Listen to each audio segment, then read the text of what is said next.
For those that don't know, keto is a particular kind of diet that's very specific, and it's aimed at putting your body into a sort of energy fat burning state. Now it's being recognized as a good diet to be on if you're trying to overcome addiction. For a recovering addict, it can be an amazing metabolic intervention. When a person in early recovery consumes high sugar or high carb, like comfort foods, they experience these massive spikes and crashes. These crashes can mimic the symptoms of withdrawal. So they can cause irritability, anxiety, intense cravings. You find yourself in that pattern of like, okay, I'm using too much, drinking too much, I need to get sober.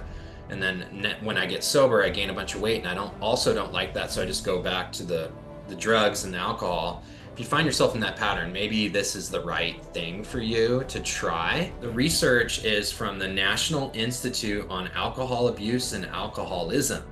And so it is shown that the ketogenic diet can significantly reduce the severity of withdrawal symptoms. At Elevate, we believe that when you change what you fuel your body with, you change how you feel. And that changes how you ultimately think and ultimately just how you live your life. So if you're like struggling, like, I don't know if I can stay sober, adhering to a strict keto diet will help with that. And again, the longer you do it, the more time you get in there, the better you start feeling, the less you think you need the alcohol, the less you're craving the sugar.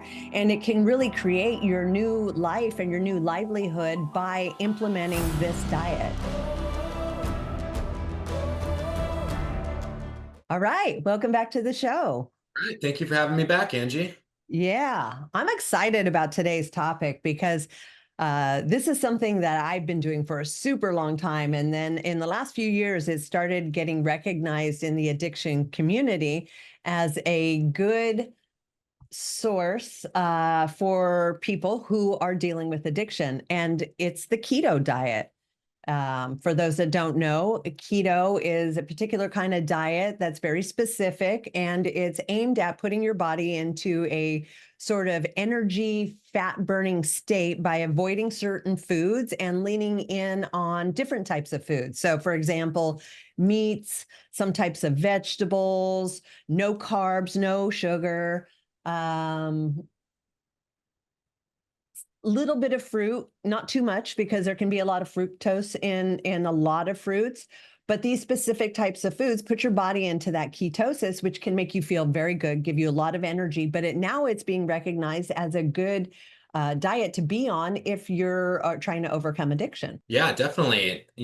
At Elevate, we want to look through, recovery through the holistic lens. And so, sobriety isn't just about what you stop doing. It's also about what you start doing to repair the damage. And so, yeah, the ketogenic diet is a powerful nutrition tool in recovery. And so, a lot of us may know it as a weight loss trend. But for a recovering addict, it can be an amazing metabolic intervention that helps to stabilize the brain's chemistry and significantly ease someone through a withdrawal, actually, which is super cool. Yeah, that's really cool. And it's interesting because it is one of those that's very specific. Like you can tell, you can feel when your body's in ketosis, and you can tell when you're not. So let's say I have 3 straight days of being in ketosis and I feel really good. And then I have a little bit of a weakness and I eat some chips or I eat some candy, it'll quickly throw you out of ketosis. And then it's almost like starting back over. And that's not as a scare tactic, but it's another one of those where the more consistent you are with it, the more you can keep your body in this state, the better you feel. Yeah, it's definitely an interesting diet because you're getting your body to use a different fuel source. So instead of carbohydrates, you're adapting your body to use fat as its primary fuel source. So it's a high fat diet, which is, counterintuitive because you think, oh, I'm gonna eat a lot of fat. I'm gonna, gain weight. I'm gonna get fat, essentially, right? Yep. But Yep. that is kind of the magic of it is you turn your body into using fat as fuel. And so why it's good for recovery is that people that are in recovery, they go through like blood sugar roller coasters. And so Years of substance use often lead to poor nutrition, and the brain is literally starving for steady energy. So when a person in early recovery consumes high sugar or high carb, like comfort foods, they experience these massive spikes and crashes in insulin.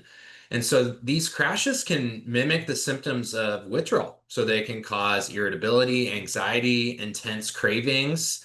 And the keto diet can help level the playing field by switching the body's fuel source from a unstable sugar to a steady, clean burning fats fuel source. Yeah, that's one thing when during our detox portion of the program, we try to avoid all sweets because it actually perpetuates the detox. It actually lengthens it because you're trying to take out all the chemicals and substances. But then if you're infusing it with sugar, it actually lengthens the detox process. So for us, we've always sort of operated that way, just as part of the detox portion of the program.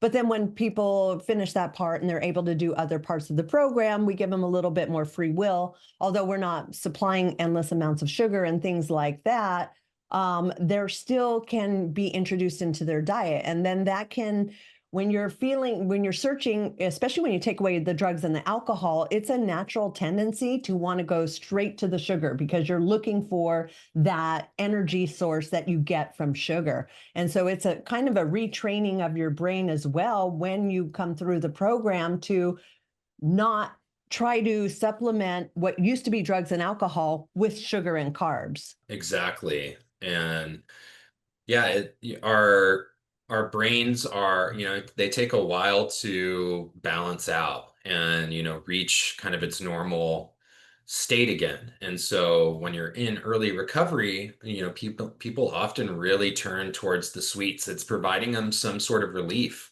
And, like I was saying, it's our brain's way of like trying to get, good energy because it's not producing energy well on its own. Because the drugs, the alcohol, they do a lot of damage to our metabolic system. So, our bodies aren't producing healthy levels of energy because of the drug use. And so there's this like big swing in, wanting to eat a lot of a lot of carbs, a lot of sugar. And so, what's really cool though is like this isn't just some, this has been nationally recognized. So the research is from the National Institute on Alcohol Abuse and Alcoholism. And so it is shown that the ketogenic diet can significantly reduce the severity of withdrawal symptoms. And there's some reasons why, which is really cool. Let me go ahead and just go over just a couple of those. So yeah, chronic substance use, especially alcohol, impairs the brain's ability to use glucose for energy. So when the substance is removed, the brain enters in like this energy crisis, which can cause tremors and fog and exhaustion associated with detox. And so ketones, if you get your body producing ketones, which is what occurs naturally when your body starts to use fat as its primary fuel source. So, these ketones can bypass the damaged glucose pathways. So they provide an immediate and alternative fuel source that keeps the brain energized even when it can no longer process sugar efficiently. And we all know like alcohol essentially is sugar. When it gets broken down, it is 100% sugar at its core. And so there's this big dysfunction that occurs from, long-term alcohol use, and it's obviously some sort of insulin resistance, some metabolic dysfunction. And so, yeah, keto can bypass that entire chain of inadequacy, you could say. Um, Another way it's helpful is it restores the brain's brakes. So, and it says GABA here. Withdrawal can put the brain's in this like gas pedal, like glutamine, high state. And while the brakes to kind of slow yourself down is called GABA, they fail. And this sort of imbalance can cause seizures and extreme anxiety during withdrawal. So it's essentially our GABA system is completely out of whack from the alcohol use. And so ketosis naturally increases glutamine into GABA, or converts glutamine into GABA. So that it restores these breaks, or the ability to kind of calm down, slow down again. And so the diet just chemically calms our nervous system, and it acts as a natural stabilizer during some of the most difficult times in recovery, the detox process. So it can, give you a sense of calm and a sense of, natural stabilization during this period of time. Part of, I think, like when we talk about sugar and you take away the drugs and the alcohol, and people crave that physically, but there's also that emotional reward system that takes place, because it traces way back to being a kid. And if you're good, you're taken out to ice cream, or you're given, a special treat. And so when you don't have the drugs and alcohol to do that, your brain chemistry also wants to go towards that natural reward system, since you're not giving it the alcohol or the drugs. So there really is like a whole mental, physical type of, I don't want to say intervention, but that you have to go through to sort of retrain your brain to not seek the sugar when you're going through overcoming addiction, because there's that reward system, that dopamine feeling that you also are searching for, even if it's not just that physical craving. Yeah, definitely. It's the vicious kind of cycle we get, taught when we're younger. Yeah, like you do something good, you can have a treat, and then there's the whole subject of like how that is kind of planting the seeds to addictive behavior to begin with. But yeah, it comes back to that. There's one other thing that I wanted to mention in regards to why keto can help with withdrawal, and that is it is a it reduces neuroinflammation. So inflammation that occurs in your brain, right? So when you're going through withdrawal, essentially you could look at it as like your brain is on fire. It's like freaking out. And ketones, so what's produced from the body from being in a ketogenic state, is specifically one called BHB, and that is a powerful anti-inflammatory process that occurs. And so what they do is they inhibit the specific protein complexes responsible for inflammation that cause painful physical withdrawal symptoms. So that it's super cool that, yeah, there's all these like little things that occur in the body when you shift its fuel source over to fat that could actually help with withdrawal. I love that. I did that. I've done that diet for 10 plus years, and I liked it because it felt like very aligned with me. I'm a big meat eater. I think there's so much value in protein. And it's interesting because there is such a false narrative about fat. Like we mentioned earlier, like when I was little, all of a sudden fat became bad. Like that was the big publicity thing. And what we didn't realize, because yeah, you think fat, that's going to make me fat. I must avoid fat. Fat equals fat. But in reality, you need those good fats to churn over the fat that's in your body, or else it becomes stagnant and bad fats and all the different things. And what happened in society is that to accommodate this fats are bad thing, they went fat free. And what happened with fat free is they infused, because you lose all the good flavor. Like fat tastes good for the most part. And so when you take away the fat, they infused it with sugar. So many people tended towards low fat diet, no fat diet. I'm doing the right thing, but they would not lose weight, including myself. I tried that for years and years and years, thinking that fat was bad. But because I was doing all this fat-free stuff, it was actually infusing all the sugar into my body. So and it's still not very common knowledge that good fat is not bad. And by good fat, I mean avocados, dairy. There's all kinds of things that are actually really good for you that we haven't been taught are good for you. And we've been taught to go the fat-free route, when in reality, what our bodies need is good fats and proteins. Yeah, fat is it provides a lot of energy and it's very satiating. So it keeps you full longer, and it has longer sustainable energy that it gives your body. And so when you take away fat, or you start going into this low fat territory, that means your body's just using the glucose or the sugars that you're getting as its fuel. It doesn't have the fat there anymore. And so then you find yourself needing to eat a lot more, you're Mhm. hungrier, you're not as satiated. So you're constantly feeling like, oh, I need to eat more, I need to eat more. And then, obviously we can see how that doesn't work.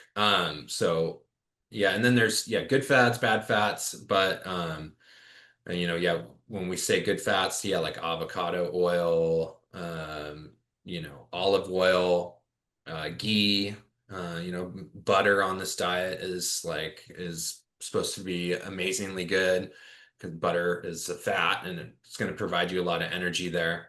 Um, but just getting in, if you're at home and you wanted to try keto, this isn't medical advice, but there's some things that you should look out for. So if you're attempting keto, you want to be aware in the first week that you could get something called the keto flu, which Mhm. is it's an electrolyte imbalance, and it's essentially what your body just uses much more salt on this diet than it would if it wasn't on this diet. It's part of the conversion process with creating ketones in your body. And so, making sure you're hydrated and you're, getting enough salt in your diet is a great way to avoid the keto flu. Tom, can I just mark on that too? That is a real thing. Like a lot of people don't know that that's occurring, but your body is actually detoxing from all the crap you've been putting in it, knowing or unknowing for all that time. So that flu is a real physical component that happens, and you've got to get through it, like Tom said, with the electrolytes. But that is a pretty common occurrence, and I think it can kind of freak people out. But it's really your body is detoxing all the other negative stuff that you've been putting in it by being very strict about the keto diet. Yeah, definitely. And it's a process your body is going through. It's shifting from using glucose as its primary fuel to ketones. And so there's something happening there, and you just need more hydration and more salt. And I have done the keto diet myself, and I definitely did feel something like this before. I wouldn't say it was like it didn't feel like the flu, but I was privy to the knowledge that I just needed to get, a lot of electrolytes and not be afraid to have add some salt to my water to help me get through it. And so, yeah, I just wanted to just something, if someone's like, oh, I'm going to jump on keto today, you should be aware of that and do your research. Yeah, and I'll say there's a lot of products out there that are being sold as, just add these ketones and you'll put your body, into the ketosis. And those might be like temporary fixes if they even work. But again, there's no substitution. There's no quick pill. There's no eat really terrible, but just take these keto packs and your body will go into ketosis and magically lose all that fat. There's no circumventing doing the work. Like you've got to like abide by the parameters in order to naturally get your body into that state. So don't be fooled by there's so many products out there that promise an instant ketosis if you just take this. And some of them are salt. So there is validity. I think in conjunction with doing the keto diet, it could probably help, but I don't think it replaces actually doing the diet to see the same results. Yeah, I agree. Yeah, lots of ketone drinks are getting popular, and I Mhm. can't really speak to those a whole lot. They haven't interested me, and I feel like they're gimmicky personally, but anyways, I think as far as let's say you're someone that you struggled with alcohol or drugs, and you notice every time that you get clean and sober that you're one of these people that just goes for the sweets, and then you Or gain a lot of carbs. weight. Yeah, carbs, sweets. You gain a lot of weight, and then you're unhappy, with sobriety because you're finding yourself in this terrible pattern of, you take away the drugs and you just go towards the food. So, maybe, this could be a good option for you to try if you find yourself in that pattern of like, okay, I'm using too much, drinking too much, I need to get sober.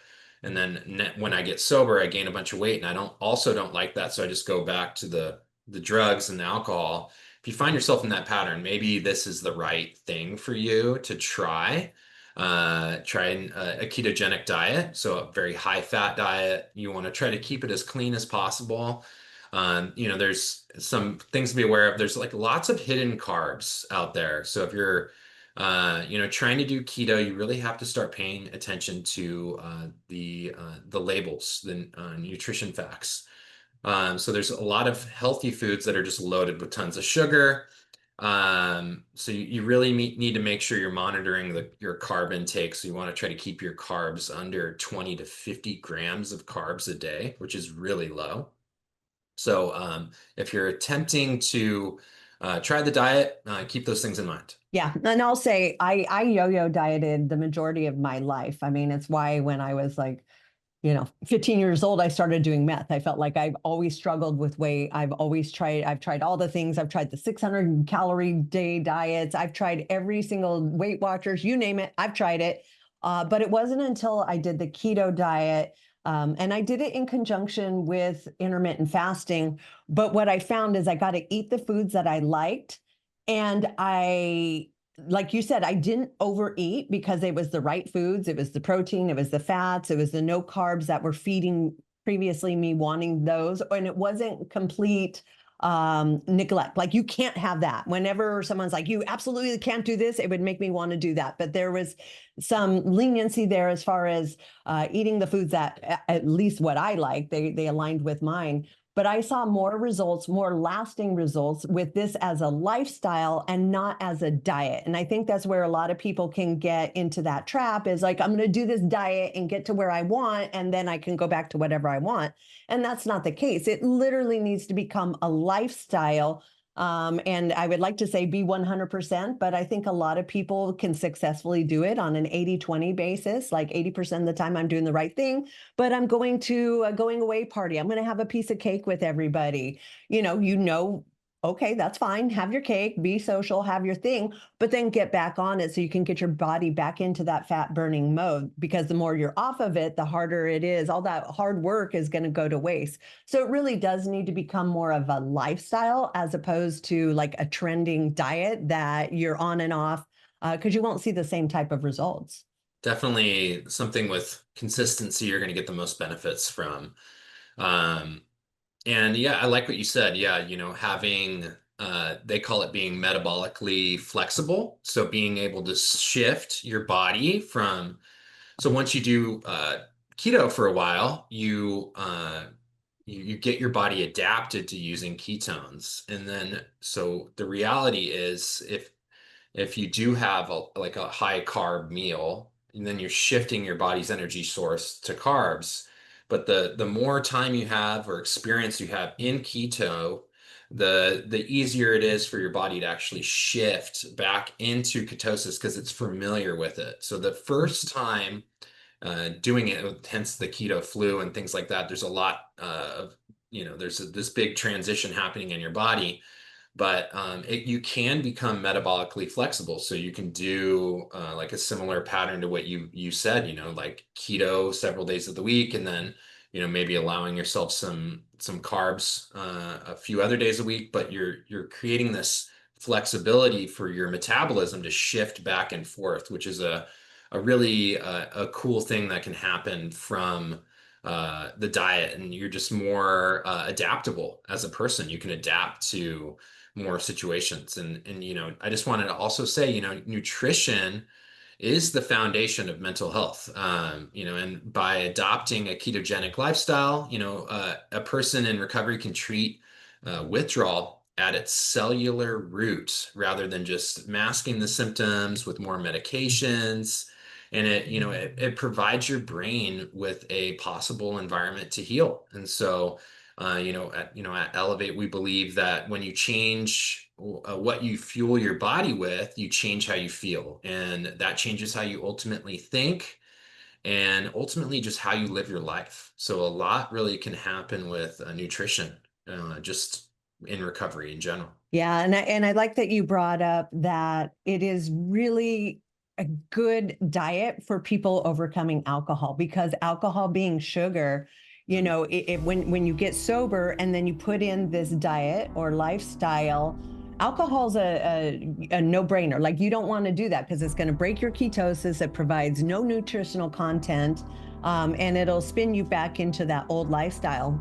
So if you're like struggling, like, I don't know if I can stay sober, adhering to a strict keto diet will help with that. And again, the longer you do it, the more time you get in there, the better you start feeling, the less you think you need the alcohol, the less you're craving the sugar. And it can really create your new life and your new livelihood by implementing this diet. Yeah, it's super cool. And yeah, if you've tried the keto diet before and you want to leave a comment and tell us how it went for you, go ahead and do that. You know, if you're interested in the subject, feel free to ask a question. We're happy to get back to you. And yeah, thanks for coming on the show and watching to this point. If you have thus far, appreciate you hanging around. All right, thanks.